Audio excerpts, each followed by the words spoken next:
الفاتحة. أعوذ بالله من الشيطان الرجيم. بسم الله الرحمن الرحيم.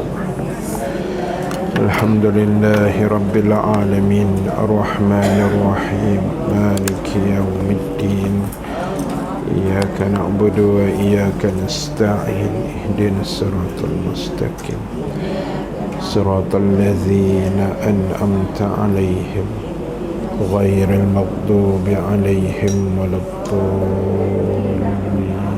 آمين.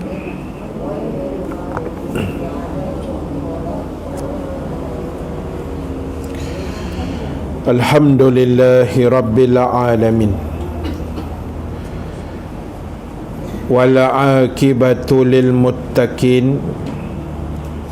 ولا عدوان إلا على الظالمين. أشهد أن لا إله إلا الله وحده لا شريك له وأشهد أن محمدا عبده ورسوله. ربنا افتح بيننا وبين قومنا بالحق وأنت خير الفاتحين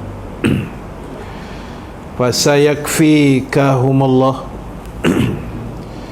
وهو السميع العليم. Amma ba'd. Ibu-ibu yang dirahmati Allah Subhanahu wa taala sekalian, alhamdulillah, syukur kepada Allah Subhanahu wa taala, dengan keizinannya kita dapat sama-sama dipertemukan sekali lagi pada pagi ini. Alhamdulillah, mudah-mudahan pertemuan kita mendapat kebaikan, rahmat dan keampunan Allah Subhanahu wa ta'ala, insya-Allah. Muslimin dan muslimat, insya-Allah pada pagi ini seperti biasa kita akan sambung perbahasan dan perbincangan menggunakan kitab Muhimmah dan Al-Mawa'is Al-Badi'ah. Dan kita sambung bacaan di dalam kitab pada muka surat 41. Masih lagi di bawah tajuk menyatakan kebinasaan atas lelaki yang mempunyai isterinya dengan sebab berkahwin. Buku baru ke buku lama? Buku lama buku 53. Oh, lupa ada buku lama Buku lama dia masih ni. okey. Baik, buku lama 53, buku baru 41 pada perenggan. Dan kata Imam Ghazali pula, maka kebinasaan ini. Sambung perenggan tu. Bismillahirrahmanirrahim. Dan kata Imam Ghazali rahimallahu ta'ala pula, maka kebinasaan ini adalah ataupun secara umumlah,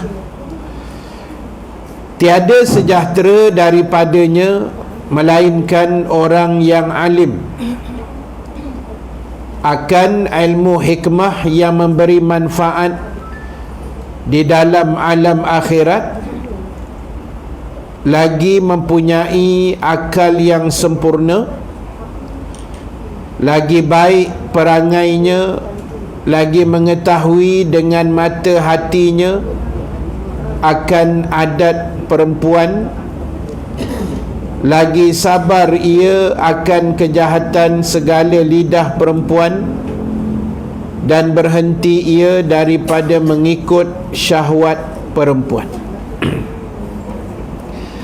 Baik, ibu-ibu yang dirahmati Allah, pagi ini kita sambung lagi perbahasan kita, masih di bawah tajuk kebinasaan orang yang berkahwin, dengan maksud risiko-risiko yang bakal dihadapi kesan daripada seseorang lelaki atau perempuan itu berkahwin apabila dia berkahwin dalam keadaan tidak menurut syariat yang diajar oleh agama.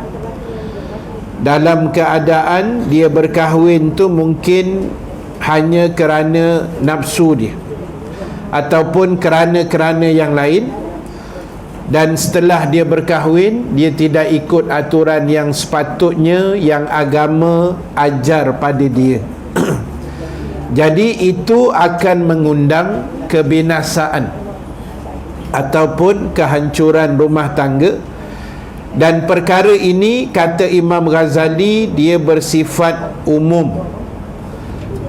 Maksud bersifat umum adalah siapa saja yang berkahwin, dia ada kebarangkalian. Dia ada kebarangkalian untuk binasa rumah tangga dia, kecuali yang disebut tadi dengan orang-orang yang alim. Maknanya orang yang alim ni bukanlah maksudnya ulama' saja. Maknanya orang yang ada ilmu pengetahuan, khusus ilmu pengetahuan rumah tangga. Maka golongan ini dia akan selamat. Orang yang ada akal, yang ada mata hatinya, mana dia melihat manusia dan melihat kelilingnya dengan mata kepala dan juga mata hatinya. Dia nampak dengan mendalam. Jadi kelompok ini akan selamat, dan dia juga tahu akan adat perempuan. Maksud dia cara penghidupan seorang wanita. Dia tahu selok-belok orang perempuan ni, kelaku dia macam mana, dia punya watak dia macam mana, sikap dia tahu. Maka itu akan menjadikan dia selamat. Malahan dia pula boleh bersabar dengan kejahatan lidah perempuan, dan dia akan berhenti daripada menurut syahwat orang perempuan lah. Jadi sebab itu, tuan-tuan, ibu-ibu yang dirahmati Allah sekalian, ini dia bagi beberapa contoh supaya kita yang sedang hidup dalam berumah tangga ini, orang kata, dapat juga mengambil pelajaran-pelajaran, mengemaskinikan balik ilmu yang kita sedia ada, ataupun kita panggil ilmu yang kita belajar ni boleh membuatkan kita ni menambah baik hubungan dalam kekeluargaan kita, demi memastikan rumah tangga kita semua ni jadi rumah tangga yang baik lah.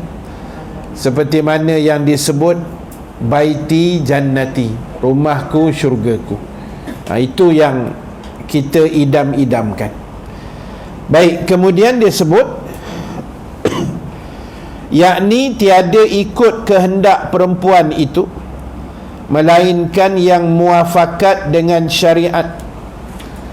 Jadi orang lelaki yang bergelar suami ni, dia tak boleh ikut kehendak-kehendak isterinya kecuali yang bersangkut atau yang dibenarkan oleh agama saja.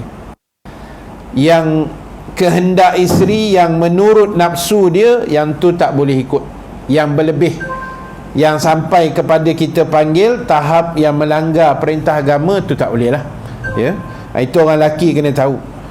Sebab orang perempuan ni dia punya nafsu dia besar. Itu hakikat yang kita kena terimalah.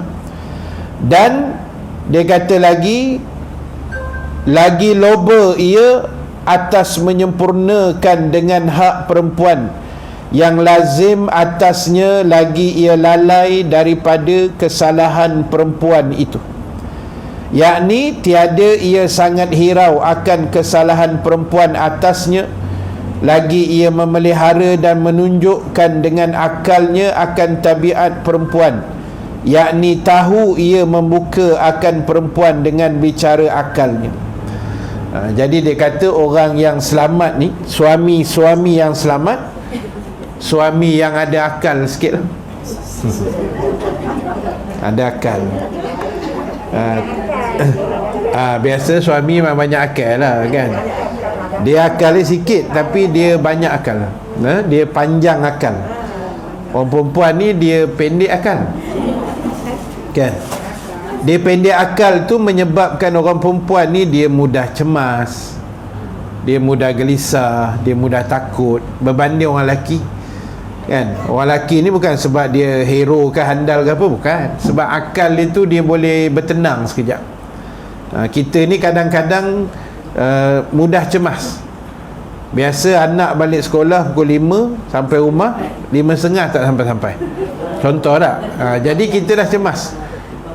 Ibu ni dia dah mikir, anak aku ni ke mana, orang colek ke, kena langgar begitu ke, begini ke. Ayah relax je, baring-baring. Ayah tak ada masalah dia. Jadi itu contohlah yang selalu jadi dalam masyarakat. Jadi sebab itu disebabkan perempuan ini pendek akalnya dan orang lelaki ni panjang akalnya. Mana panjang akal ni boleh bertenang, boleh berfikir dengan waras, boleh bertindak dengan baik. Maka sebab itu kita dah bilang sebelum ini, kuasa talak itu Allah bagi pada orang lelaki saja.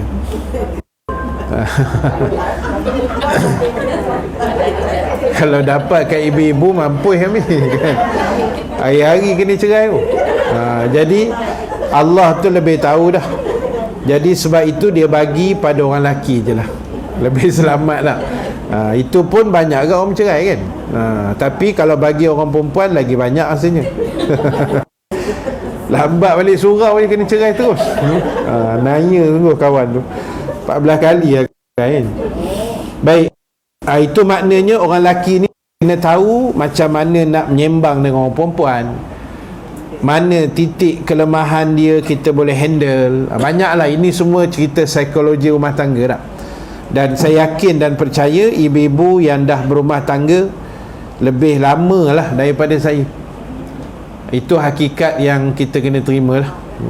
Atau dalam bahasa lain maknanya saya paling muda di sinilah. Itu walaupun pahit tapi kena telan. Redha, alhamdulillah. Baik, jangan marah ibu. Baik. Dan setengah daripada kebinasaan berkahwin itu sesungguhnya adalah ahlinya dan anak-anaknya itu membimbangkan bagi daripada ingat akan Allah Ta'ala, akan daripada menjalani jalan akhirat. Baik, jadi antara benda yang boleh menjadi satu risiko bagi orang yang berkahwin bila dia ada isteri dan dia ada anak. Ahlinya mana anak-anak dia lah atau anak cucu lah. Dan isterinya sendiri kadang-kadang boleh menjadi penghalang dia untuk dekat dengan Tuhan. Kadang-kadang bukanlah penghalang besar, tapi dia macam ada gangguan-gangguan sedikit kan. Dia jadi satu halangan, dia jadi satu gangguan untuk si suami tadi mendekatkan diri kepada Tuhan. Jadi orang lelaki bila berumah tangga, dia kena tahu handle benda ni. Mana tanggungjawab dia sebagai suami, mana tanggungjawab dia kepada Allah sebagai seorang hamba, mana tanggungjawab dia sebagai pemimpin dalam rumah tangga. Beratlah maknanya kan, berat cerita dia. Tapi itulah realiti yang Allah tu.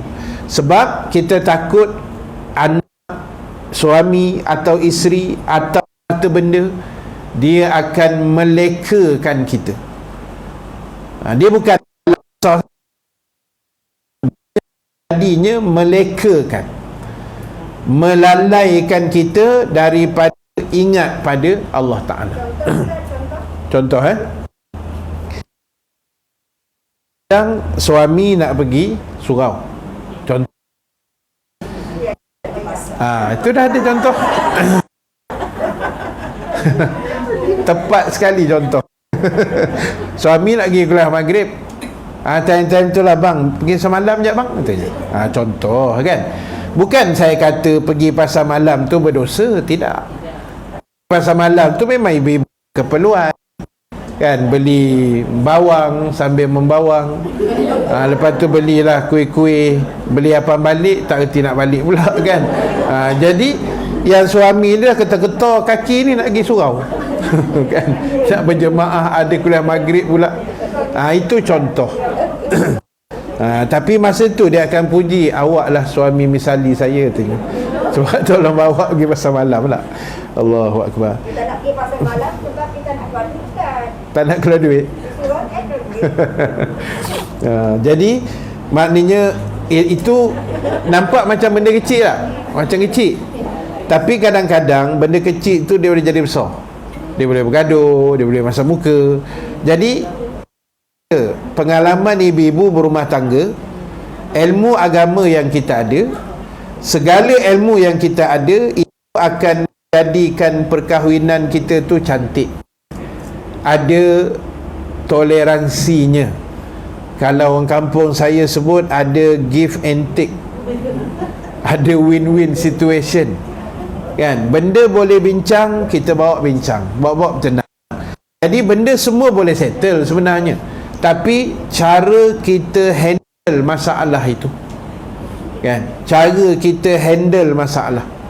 Sebab itu banyaklah kita dengar pakar motivasi sebut, ajaran Islam pun bagi tahu kita, kalau kita bergaduh jangan depan anak kan, jangan depan khalayak, depan anak, masuk dalam bilik bincang elok-elok. Banyak cara solusinya, tapi kadang-kadang tak boleh ustaz, ni tengah menggelegak ni, saya tak peduli depan orang ke, mampus lah kata kan, saya dah geram ni. Jadi dia tak boleh nak kawal. Itu yang dia akan melarat. Jadi anak-anak tengok kan, dia tahu dah kalau ada piring melayang, tu mak dia tengah jadi Ultraman lah tu kan, tengah mengamuk. Dia ada jenis yang kadang suka main baling-baling pinggan ni kan, mengamuk cara baling-baling, cara hentak kaki. Kain sarung macam paling mudah. Macam mana? Kain sarung macam paling mudah. Kain sarung Macam tulang saling kulit. Saling kulit. Kain sarung kita kasih itu. Kain macam tulang saling kulit dia juga. Belonggok Kalau belum banyak. tinggal. Lepas tukar-tukar tinggal gitu je. Beritahulah kat abang kan. Tapi saya tak buat itu.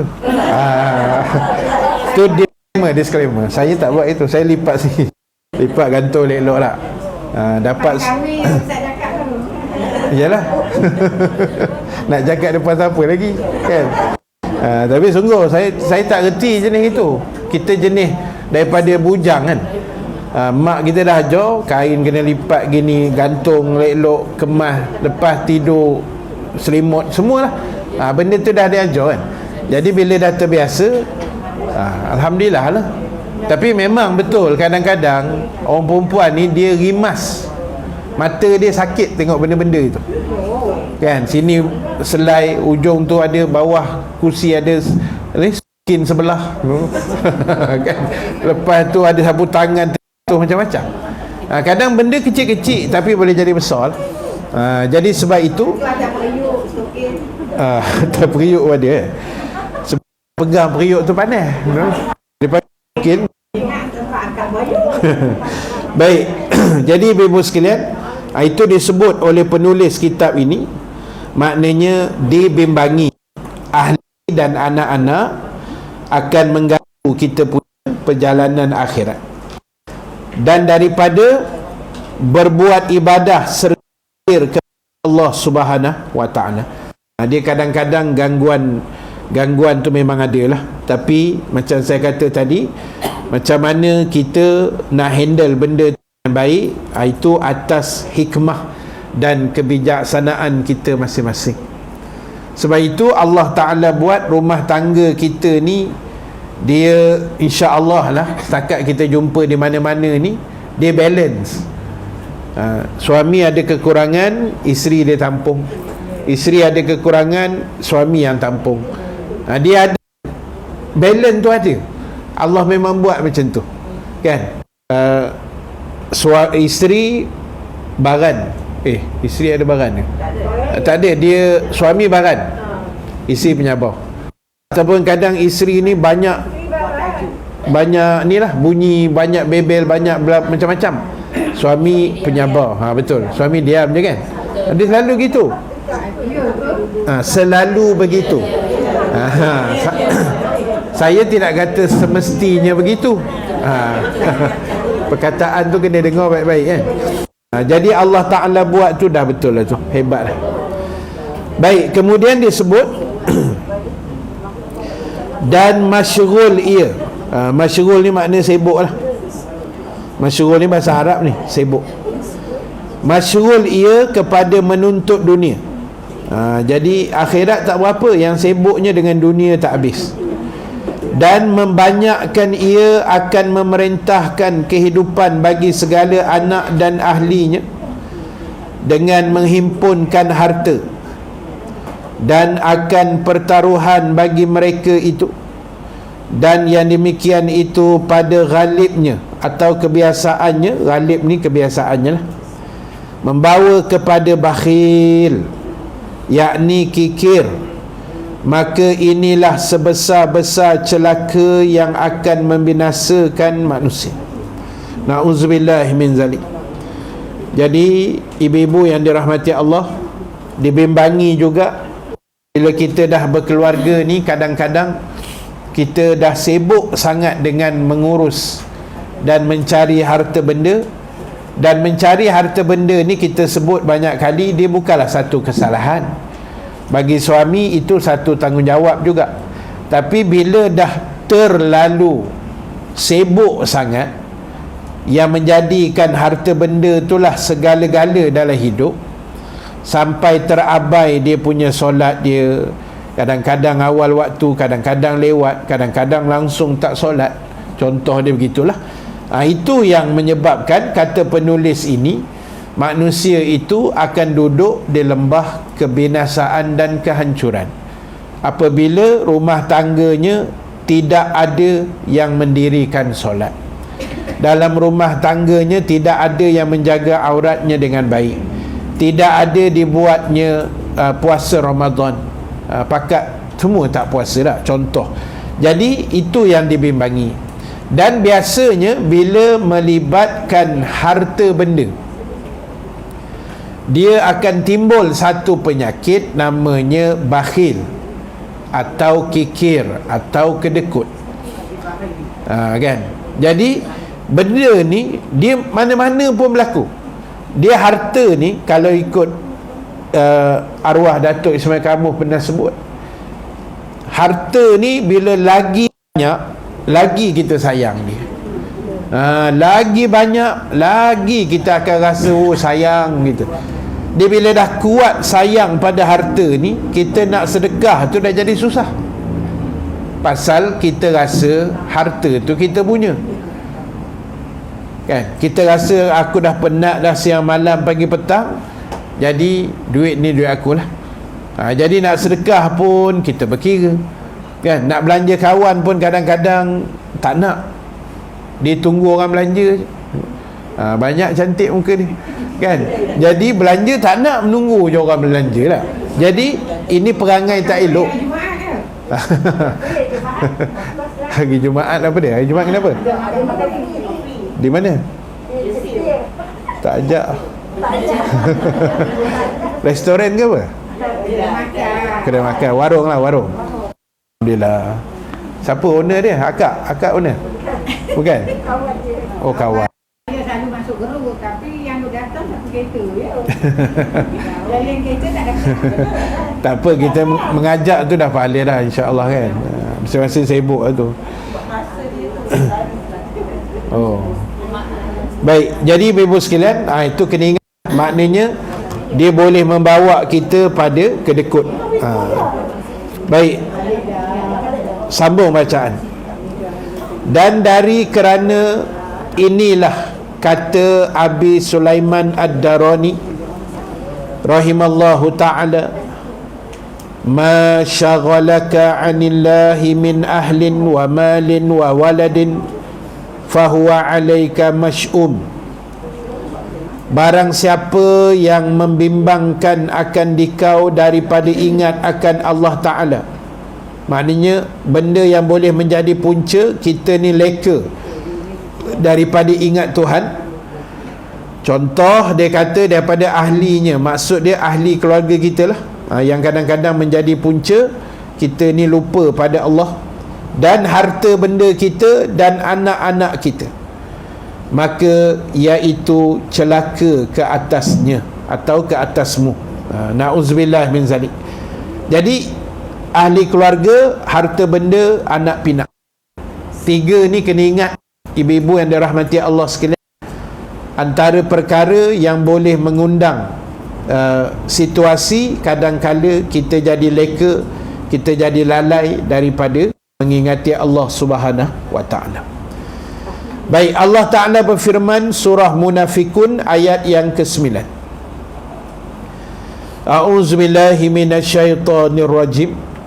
Ya ayyuhallazina amanu la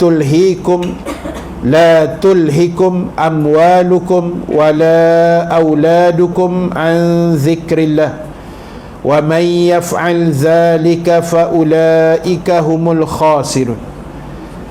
Wahai orang-orang yang beriman, janganlah melalaikan kamu oleh segala harta benda kamu. Harta benda ni termasuklah wang ringgit, termasuklah kenderaan kita, rumah yang kita ada, termasuklah mungkin kebun-kebun, tanah-tanah yang kita ada di mana-mana. Namanya harta benda. Dan termasuk anak-anak kamu. Jangan kamu dileka dan dilalaikan oleh harta dan anak-anak an zikrillah, daripada kamu terus untuk mengingati Allah Subhanahu wa Ta'ala. Dan barang siapa yang berbuat ia akan demikian itu, maknanya dia leka kepada Allah, maka mereka itulah segala yang mengalami kerugian pada hari akhirat nanti. Na'udzubillah. Jadi ibu sekalian, semua kita ni nak kalau boleh di akhirat kita jadi hamba-hamba yang beruntung. Tanyalah orang jahat macam mana sekalipun atas dunia ni dia tak semayang ke apa, tapi dia nak masuk syurga. Itu kebahagiaan terbesar di akhirat apabila Allah Ta'ala menganugerahkan kita dengan syurga. Dan semua orang, bukan akhirat saja, dunia ni pun orang nak bahagia. Tapi bahagia itu dia dipanggil subjektif.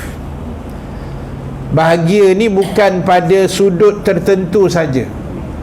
Ada orang kata harta banyak itu bahagia, belum tentu juga. Ramai orang kaya tak bahagia pun. Kerja dia kahwin cerai aja. Dia tak bahagia walaupun harta banyak. Bahagia itu tidak terletak mungkin pada kenderaan yang mewah. Ada orang naik kereta mahal, harga ratus ribu, pagi-pagi jalan jam pergi kerja. Kadang saya nampak agak kan? Dia naik kereta laki bini, yang laki pandang barat, bini pandang utara, tengok luar. Dia tak tengok muka laki, muka muncung 13 inci mulut dia. Kereta mewah. Yang bahagia mana? Yang naik motor kapcai laki bini. Sayang manja. Kan? Dapat peluk 24 jam. Walaupun tak sampai dah tangan nak peluk, sangkut atas perut kan. Tapi bahagia. Bahagia kan?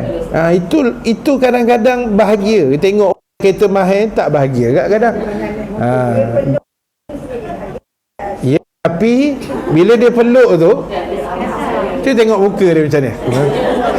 Bahagia ke tidak kan? Dapat peluk suami kot kan. Jadi ibu sekalian, dia banyak. Dia bukan bahagia tu satu sudut lah. Kadang-kadang, minta maaf saya sebut lah, orang kata ada anak tu bahagia. Tapi ada orang Allah uji dia tak ada anak, bahagia tak? Dia macam-macam kebahagiaan tu. Macam mana kita menilai dan menghargai dia, baru kita jadi bahagia. Jadi itulah ibu-ibu sekalian pentingnya ngaji ni.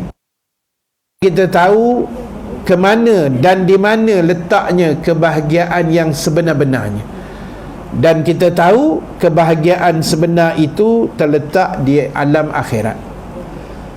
Dunia ni seronok-seronok, suka-suka, bahagia-bahagia macam mana pun, dia sementara. Baru ni bagi satu contoh lah dekat geng-geng kuliah tempat lain. Saya kata kita ni ada kawan baik, kawan lah, kita ni kawan-kawan kan, ramai kawan kita, dia suka kita, seronok kawan dengan kita. Soalan dia berapa lama dia seronok dengan kita? Tak tentu selamanya sampai kita mati. Kadang separuh jalan jadi satu isu ke apa, sisi faham, udah tak berkawan kan. Dia banyak jadi gitu. Sebab kebahagiaan dunia ni, keseronokan dunia ni, kata ulama, sifatnya sementara. Dia tidak sama macam akhirat besok. Akhirat ni dia selama-lamanya. Macam kita dengar orang sebut, dunia sementara, akhirat selamanya. Dunia ni seronok dia, ibu-ibu sekalian, sekejap saja. Sedapnya sekejap saja. Katalah pagi ni ibu-ibu breakfast nasi lemak. Contoh kalau ada yang breakfast nasi lemak. Kita makan nasi lemak tu pukul 7 pagi tadi. Sekarang dah dekat pukul 10. Pukul 10 ni ada lagi rasa nasi lemak kan tekak tu. Kan? Jangan kata masuk hilang, pinggan pun tak ada mati. Pinggan tak ada basuh dah hilang nasi lemak kat tekak. Itulah dunia, kata ulama, sementara dan cepat hilang. Dia tidak kekal. Kan? Jarang ibu-ibu makan tom yam 3 hari lepas rasa sampai pagi ni. Oh sedap Ustaz, saya dah 3 hari tak sarapan ni.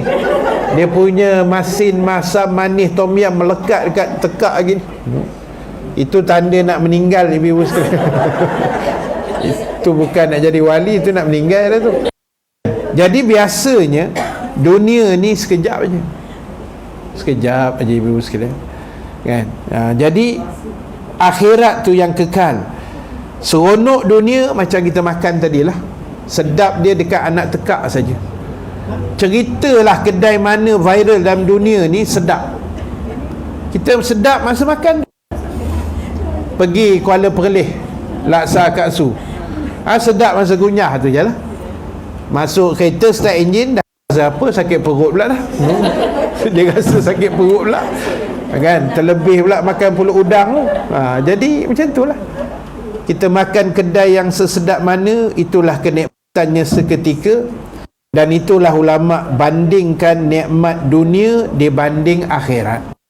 Walaupun Allah dah ni, ibu-ibu, kalau saya pinjam istilah Allah ni ibarat saja, macam dah boleh dah mulut Allah cakap.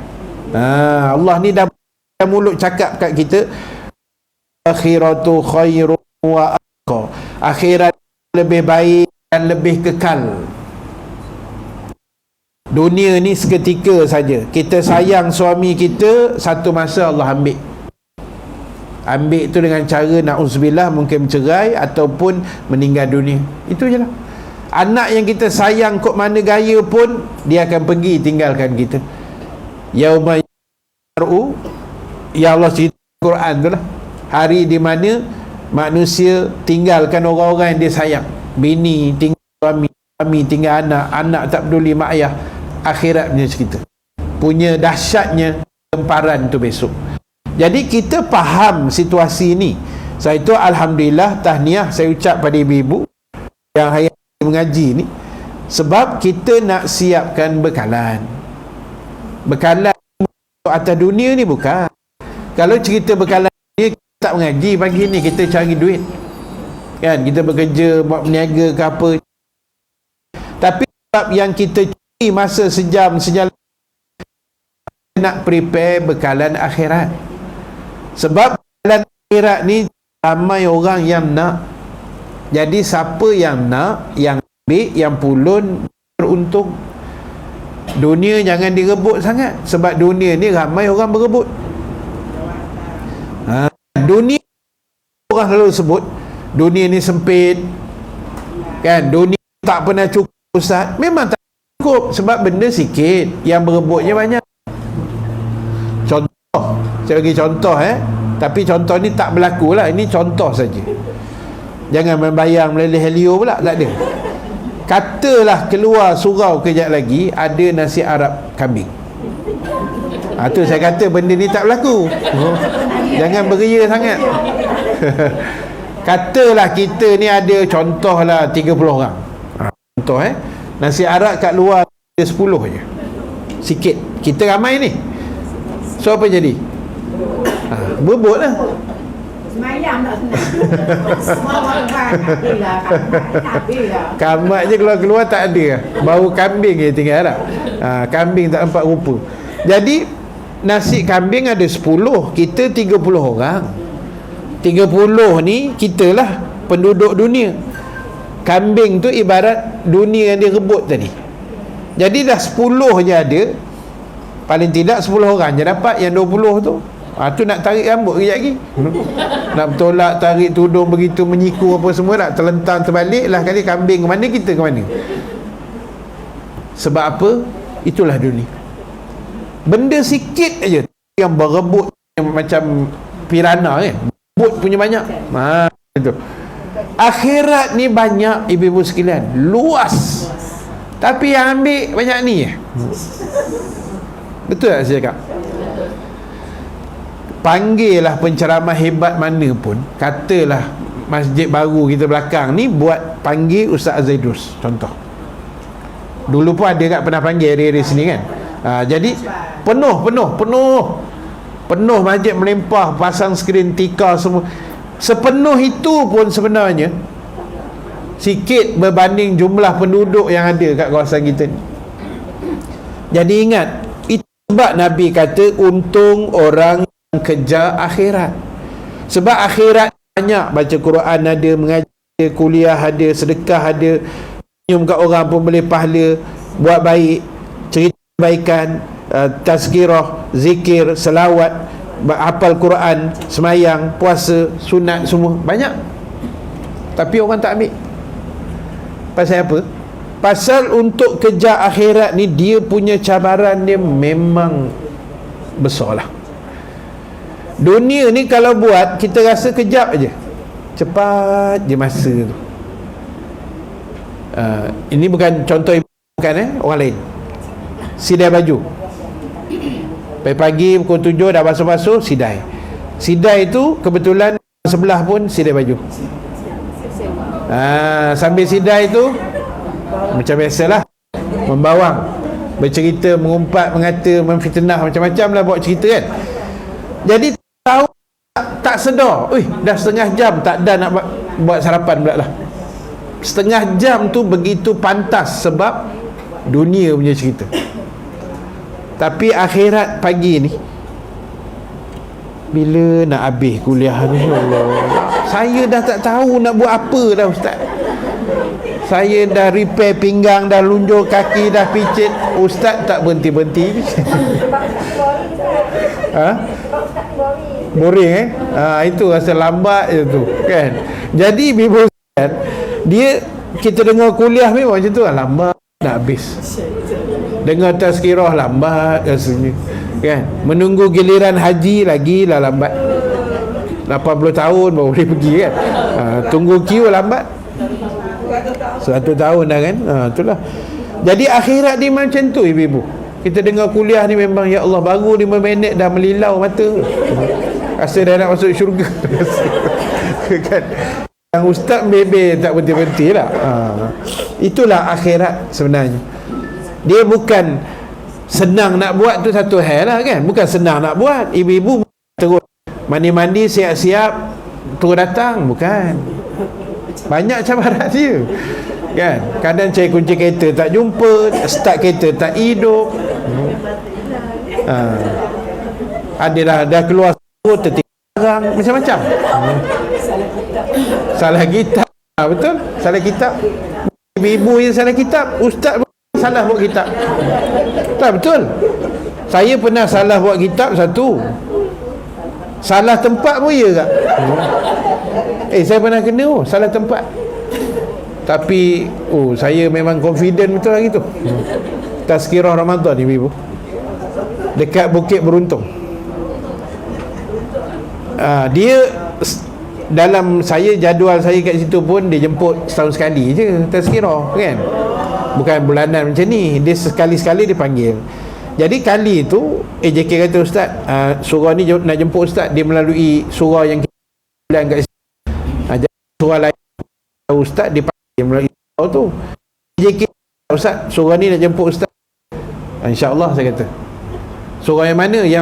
Yang dekat apartmen tu ustaz, yang selalu tu. Kita pun confident kan. Rupanya dia nama dia ada Mahmud Ali Bashar, Ali Pasha, entah apa Bashar belakang tu banyak sangat nama surah dia tu. Dia macam sama belakang. Depan tu je Ali ke Mahmud entah apa tu kan, lain-lain nama. Jadi saya betul-betul confident. Dia bagi location tapi sebab belagak kan, tak ikut location tu. Pasal saya confident itulah surahnya. Jadi saya pergi tu, bila dia kata break 4 rakaat tarawih, dia jemput Al-Fadhil Ustaz untuk menyampaikan tazkirah. Dia pun tak sebut nama, dia sebut Al-Fadhil Ustaz. Saya melompat pergi depan lu. Ini cerita betul ibu kan. Jadi saya pun dengan tak ada rasa bersalah kan, saya pun tazkirah. Saya tengok macam jemaah macam lain macam je. Aku ada buat salah apa ini kan. Dah habis tu diorang tak cakap gini. Dah sambung tarawih lagi 4 witir. Time minum tu. Time minum.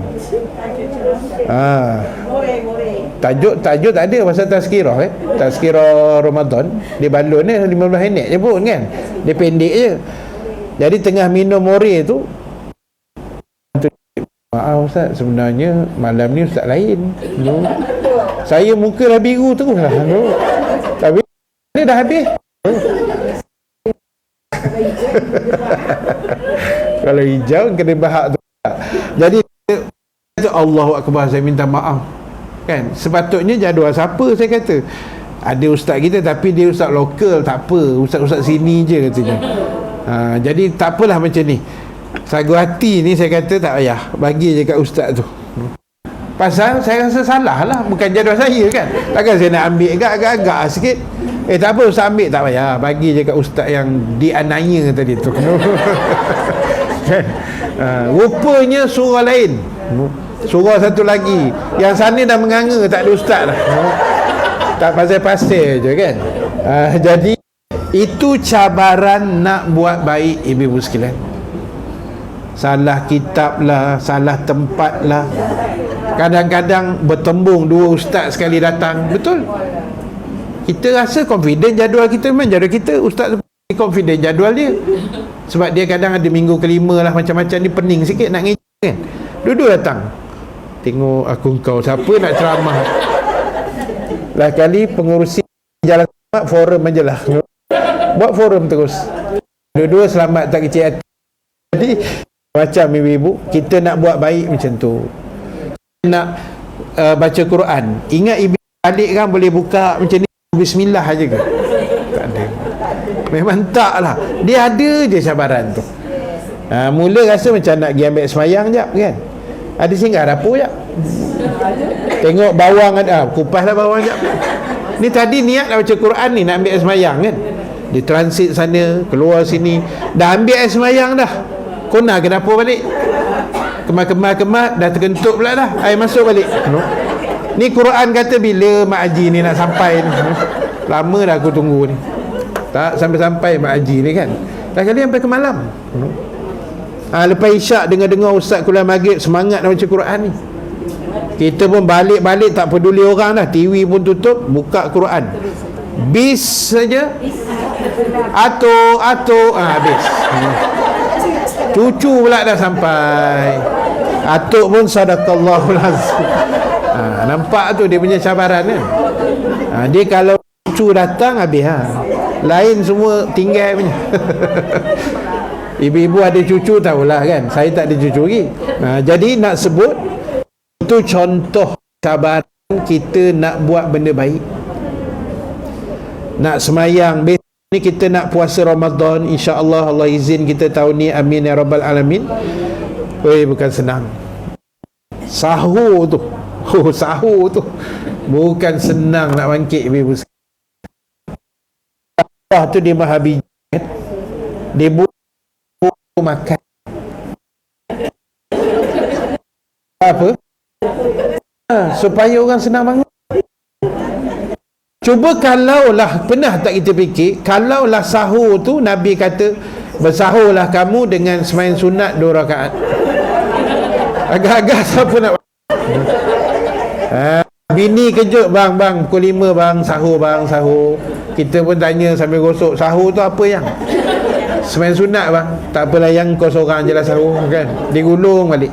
Tapi bila bini kejut, bang sahur lauk apa? Sardin bang. Melompat dia bangkit. Kalau mengantuk ke mana, bunyi terkedarah ni memang bagusnya. So, Allah tahu kelemahan kita, tangan tu. So itu sahur tu Nabi kata walaupun seteguk air sikit pun tak apa, ambil berkat tu kan. Nak bangun sahur bukan senang. Kita tu tentera tu anak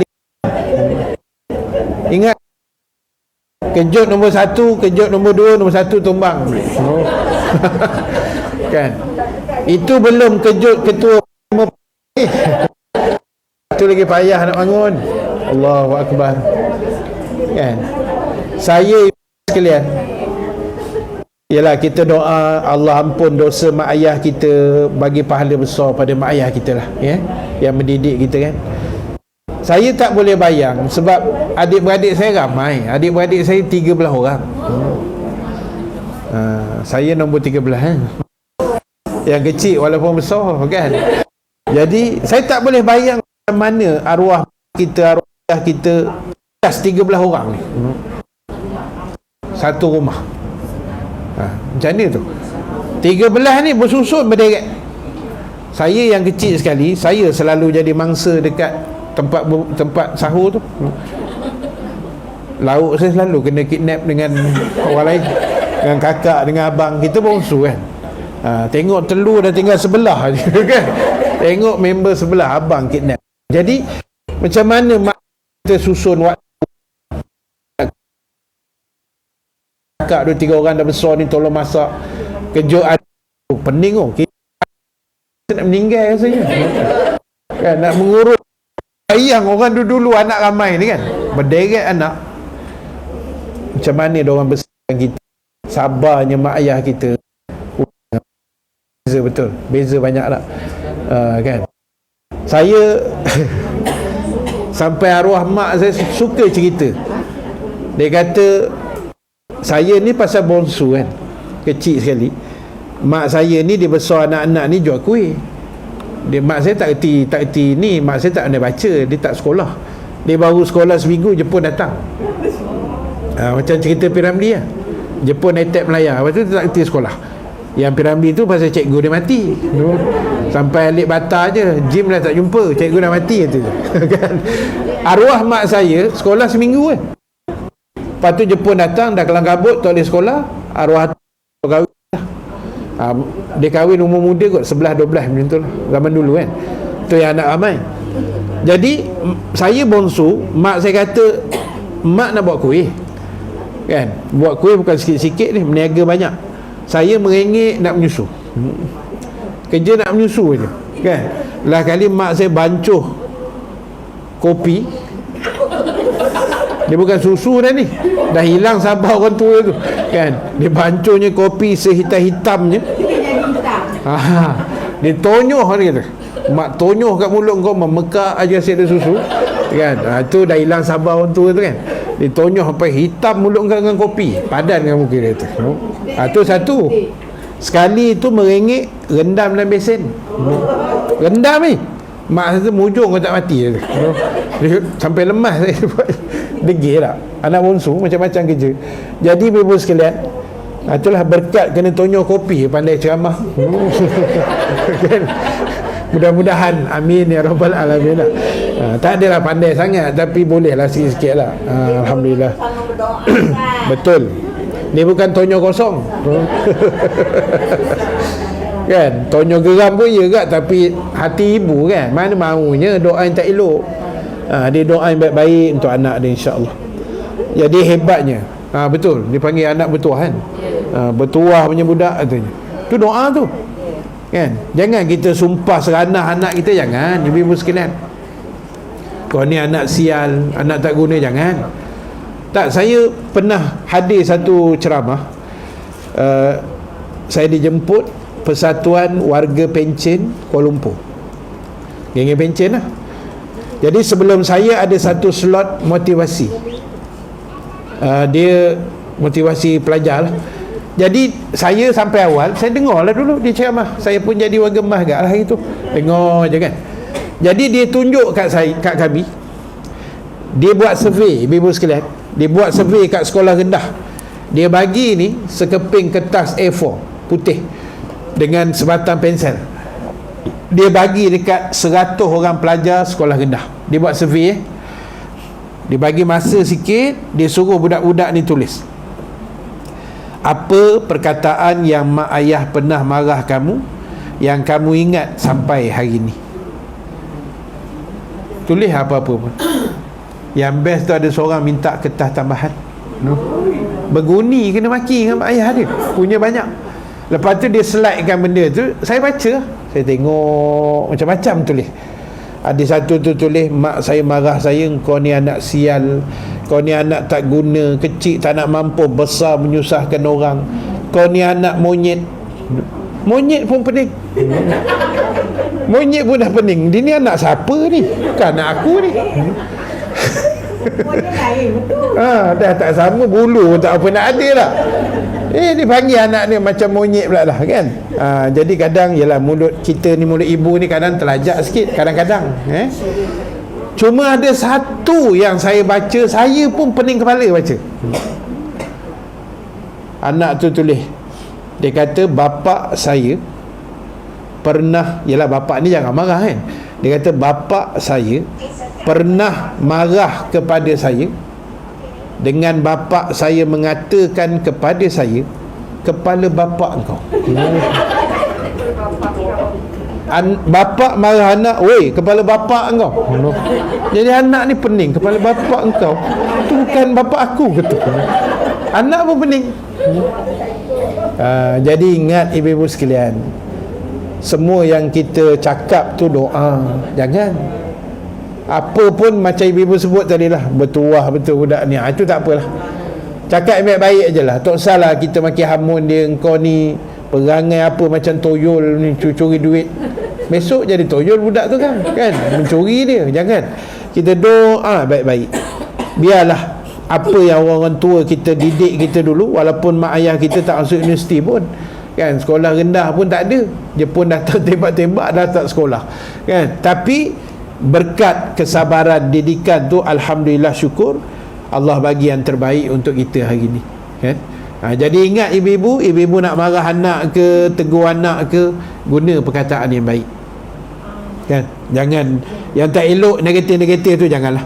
Mudah-mudahan Allah Ta'ala beri kebaikan pada kita dunia akhirat, insya-Allah, amin ya rabbal alamin.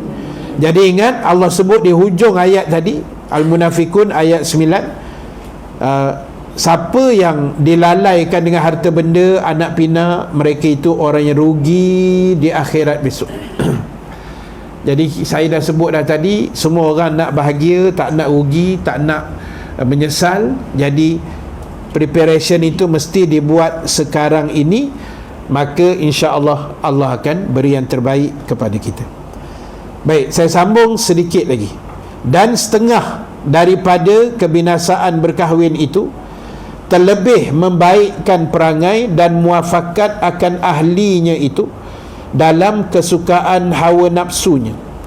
Maknanya bahayanya bila berkahwin ni, kita dengan anak bini kita sama nafsu. Maksud dia sama mendorong ke arah yang tak baik lah. Sama nafsu tu maknanya sama suka benda-benda yang tak elok. Tetapi hendaklah ada sekalian itu dengan pertengahan. Dan jikalau ada ahlinya itu mengerjakan suatu yang mungkar, yakni yang menyalahi akan syariat yang haram atau makruh atau yang kurang adab, maka hendaklah ditegahnya akan dia dan memarahi akan dia. Jadi kita terutama suami ni, wa imam isteri pun samalah, masing-masing ada peranan dia. Tengok kalau ada kemungkaran, ada benda dosa, benda tak elok atau kurang adab sekalipun. Contoh anak kita makan bunyi bising. Kan ada orang makan kadang bunyi bising kan. Dia kunyah tu bunyi dia kuat sangat. Sini kunyah sebatu boleh dengar kan. Bising tu. Dia mengganggu. Orang-orang lain nak makan pun kadang hilang selera makan dia. Jadi kita kena tegur anak kita. Dek, makan tak boleh kunyah beria macam unta kelaparan ni, tak boleh kan. Kena kunyah pelan-pelan, jangan bagi bunyi kuat sangat. Kena didik, tegur dengan cara baik, walaupun benda tu tidak dosa tapi kurang adab. Kan, berjalan salam tak cium tangan orang tua, kita didik, beritahu elok-elok. Kalau salam orang lebih tua, cium tangan. Adik tarik tangan pakcik tu, adik cium. Ajar begitu pelan-pelan, lama-lama dia reti lah. Jadi benda ni mesti ada teguran, baik pihak suami atau pihak isteri. Isteri dia tengok suami dia kok ada kelemahan tertentu, atau mungkin suka lengah semayang, tegurlah baik-baik kan. Bang, waktu dah masuk ni bang, dah setengah jam ni, abang tak buat apa pun lagi ni. Contoh kan, kita nasihat cara yang baik. Baik, kemudian dia sebut maka sayogianya jangan sekali-kali menolong akan ahlinya pada perbuatan yang menyalahi akan syariat agama yang suci ini. Jadi kita pula jangan sama-sama, orang kata, bersetongkol dengan melakukan kerja-kerja yang tak baik sesama keluarga. Banyak dah video-video viral kita tengok kan, satu keluarga mencuri. Kan ada video curi kat pasar raya, yang anak intai-intai lain belakang, kabel lain, yang mak ambil masuk celah peha kan, ambil susu masuk ke dalam kain. Boleh pula dia berjalan, atuh pula tu. Terror betul ni kan. Jadi macam-macam lah, masuk dalam tudung lah, macam-macam kan. Kadang benda tu dibawa anak sekali, jadi tak bagus lah benda-benda macam tu kan. Dan Allah sebut dalam Quran Al-Maidah ayat kedua, wa ta'awanu 'alal birri wat taqwa wa la ta'awanu 'alal ismi wal 'udwan. Dan hendaklah kamu bertolong-tolong atas perkara yang baik dan ketakwaan. Kita ni kalau nak tolong manusia, biarlah atas benda yang baik dan benda yang membawa kepada iman dan takwa. Itu boleh kita tolong. Kita tolong kempen untuk masjid kita subuh macam Jumaat contoh kan, yang Alif Syukri pula dah, Alif Satah, banyak benar orang nama Alif ni kan. Jadi itu benda baik, kita pun sebar-sebar, kita tolong promosi, tak apa, benda elok kan. Itu ada orang marah tu, ada orang dengki, ugut PhD dia banyak sangat tu. Jadi benda baik macam tu pun, bukan kau punya rumah orang serbu ramai-ramai, rumah Allah bukan rumah kau. Yang kau kalang kabut, marah, ugut kan, macam-macam lah manusia. Ada yang kata, alah, yang ramai-ramai tu pergi bukan ikhlas tu, sebab Alif Satah je. Kau tahu ada niat orang kan. Jadi benda elok macam tu ibu-ibu, tak payah kita beria nak hukum, nak kata. Dah kita tak buat, duduk diam, biar orang lain buat. Kan, ni penyakit manusia, dia tak buat, lepas tu dia bising orang buat. Dia kuliah tak datang, lepas tu dia bebel, apalah masjid lama ni sibuk kuliah, hari-hari penuh aku tengok. Apa masalah kau? Biarlah orang nak datang, orang nak masuk syurga ni kan. Kau tak nak lagi lah masuk neraka tu. Sibuk sangat lah.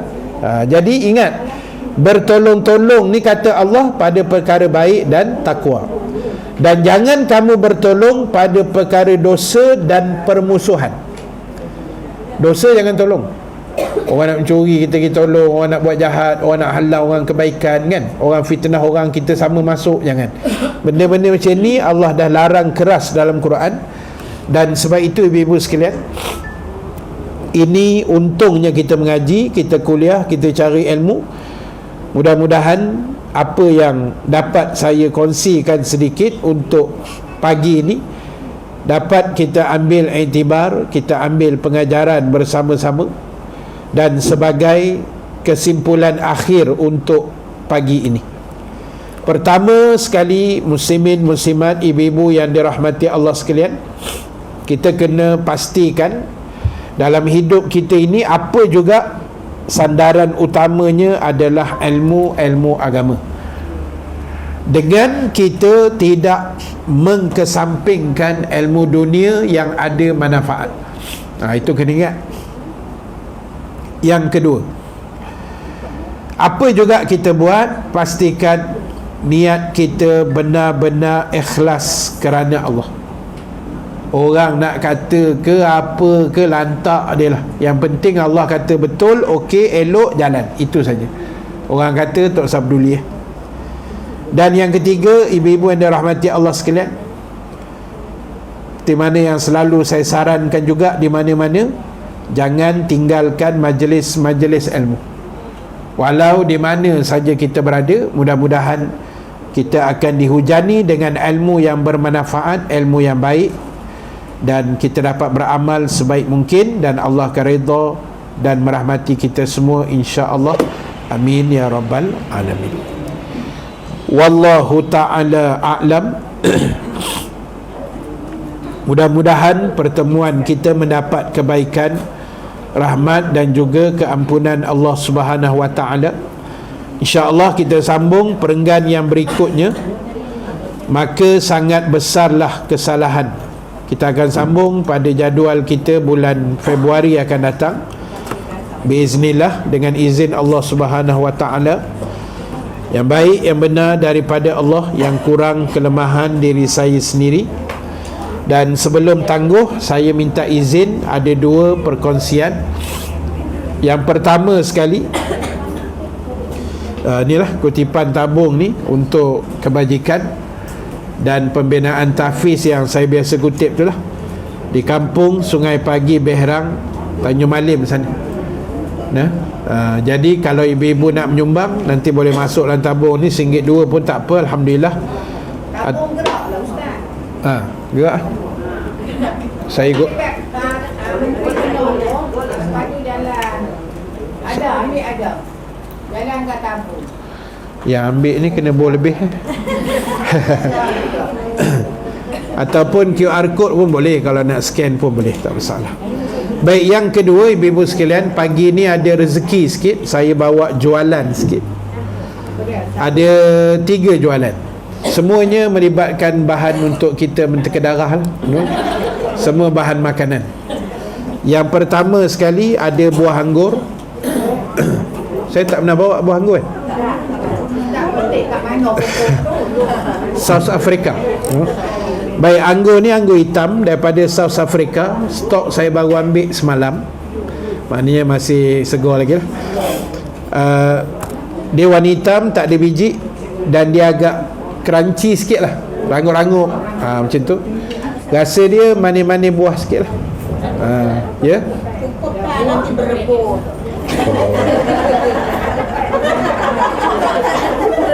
belum beli saya dah serap dah ni. Saya bawa 2 tray je, ada 20 je. Cukup, insya-Allah, seorang satu cukup kot. Baik, harga dia, dengar harga dulu. Oh, minat anggur kat rupanya. Ramai minat anggur sebenarnya. Baik, dia setengah kilo, RM18. Anggur dia grade elok tau. Ini bukan anggur cikai-cikai punya, bukan. Dia standard harga dia mungkin 25-30 setengah kilo kalau pasar raya lah. Yang ni kita dapat harga borong. Dan biasa sebenarnya saya jual RM20, tapi hari ni saya rasa macam nak jual RM18 bermurah hati sikit kan. Jadi satu anggur RM18, yang kedua limau Buah limau. Mandarin. Limau dia sedang. Dia bukan limau mandarin. Dia limau yang kita kopek kecil-kecil tu. Sedang-sedang tu, besar tidak, kecil pun tidak. Sedang-sedang macam ni. Tapi manis. Saya sampai dah habis dah. Saya telan semalam kan. Yang kita agih kan, mana yang tak apa elok kita tak tepi. Saya faham yang tak elok tu, no? Yang elok saya tinggal untuk ibu-ibu lah. Yang tu satu pack tu RM12. Dia 800 gram, tak sampai sekilo, 800 gram. Sebab dia punya packaging dia cantik. Dia ada plastik, ada tangkai. Yang itu memang kami yang pack, bukan saya lah, rumah saya yang buat mana tadi ya, asing sebiji tu kita asingkan. Itu harganya RM12. Dan satu lagi kita ada kari puff frozen, inti kentang 10 biji RM7. Tunai. Dia kena sebut. Saya dah lama makcik tak sebut tunai tu, no? Jangan ambil bayar besar. Allahu akbar. Jadi kari puff frozen tu RM7 lah. Kan? Saya nak jual RM8 tak boleh. Saya tak sampai hati nak jual RM8. Saya jual RM7. Walaupun stok tu sebenarnya saya ambil jauh tau. Saya duduk Sungai Buloh. Stok tu daripada Dengkil.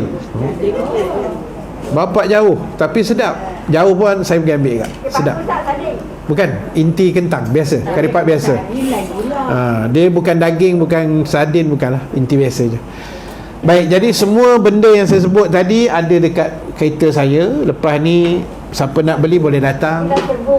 Tapi jangan berebut InsyaAllah cukup. InsyaAllah cukup. Dan kalau tak buat duit, boleh hutang dengan kawan-kawan. Jangan hutang dengan ustaz.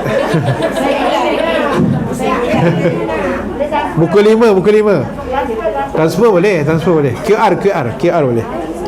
Baik, itu saja. Terima kasih banyak. Mudah-mudahan Allah merahmati pertemuan kita yang baik, yang benar daripada Allah. Walaupun hari ni sedih sikit lah, Malaysia kalah 4-0 kan? Tapi tak apa, perlawanan yang baik. InsyaAllah boleh menang lepas ni lah, mudah-mudahan. Baik, kita tangguhkan majlis tasbih kafarah suratul As dan bacaan doa. Subhanakallahumma wa bihamdika nashhadu an la ilaha illa anta nastaghfiruka wa natubu ilaik. Bismillahirrahmanirrahim.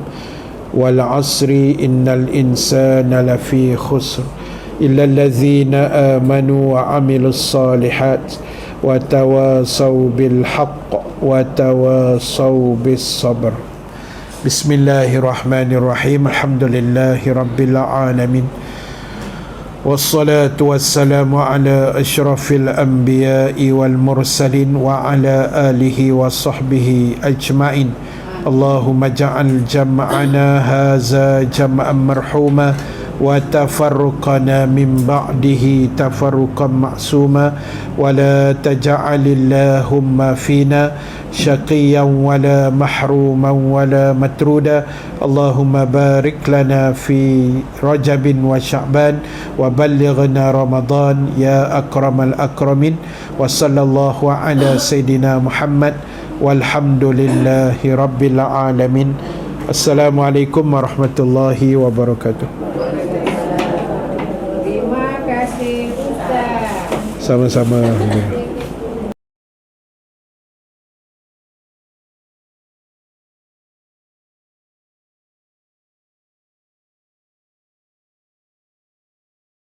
You have to strap it onto your wrist here, and then you can just start the temperature taking. It will take your body temperature. Okay? Selamat pagi. Okay, I'm done already. Time check is already 10:18. I can't be so late. So please cut out whatever things that you want to cut out, please cut out now. I went watch lah today. Want to go to school. Want to go to school, wear watch. Boleh tak? 7 changeable straps tau. So you don't have to worry. You want to dress up full black, you use the orange color, striking. You want to dress up you want to dress up all the printed flowery design, all the flowery dresses, you can tone it down with all these colored strap. Okay, so green will look good on the flowery dresses. If you have any other printed, you can also go for the navy blue, and you can also go for the grey.